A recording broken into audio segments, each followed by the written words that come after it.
Hi everyone, this is Deb Tim, a Canadian girl, and today is Monday. Mondays I do a series of profiles of the fish I have in my aquariums here at home. So today we are going to look at the molly. So please stay tuned and have a look.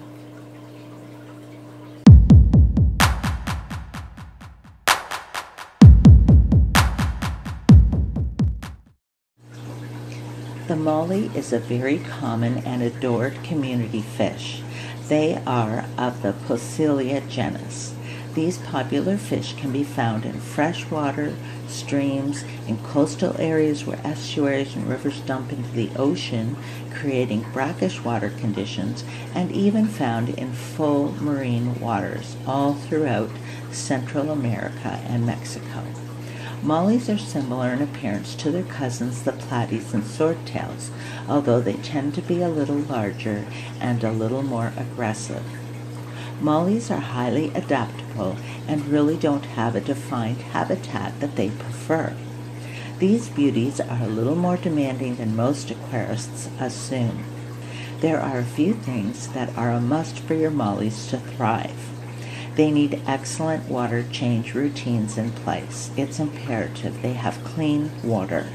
The water needs to be hard, alkaline, and kept very warm. Around 80 degrees is optimal. Many aquarists keep the water too cool for them to really thrive. Adding salt to their tank is not essential. I have my mollies in a brackish water aquarium.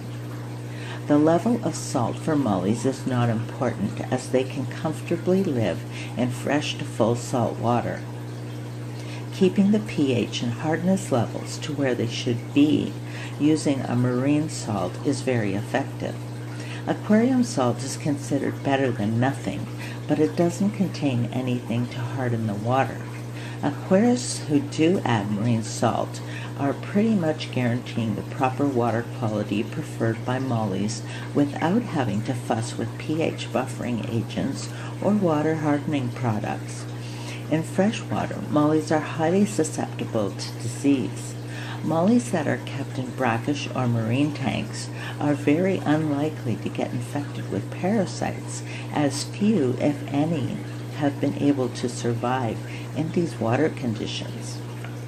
As you can see by my aquarium, there are many varieties of mollies: black, sailfin, golden, white, orange, balloon, Dalmatian mollies, and the list goes on. It's nearly impossible to trace back their lineage due to the degree of crossbreeding of the species. Pretty much all the mollies we have in our local fish stores are hybrids. Balloon mollies are shaped this way due to the deformation of their spine, a genetic defect. Through selective breeding, they have continued in this line and are now quite popular, although there has been some controversy about breeding them to cause this deformation because it's considered a health problem and can shorten their lifespan. The black molly is considered one of the most perfect fish.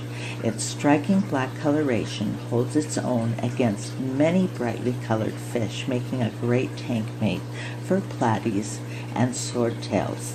The molly is very friendly and interactive, having a curious nature. They have amazing personalities. They will not harm live bear or fry. They can also be used for starting a new marine tank, as they are able to handle the entire filter maturation process without a problem. And finally, mollies like algae and will actually make a noticeable difference.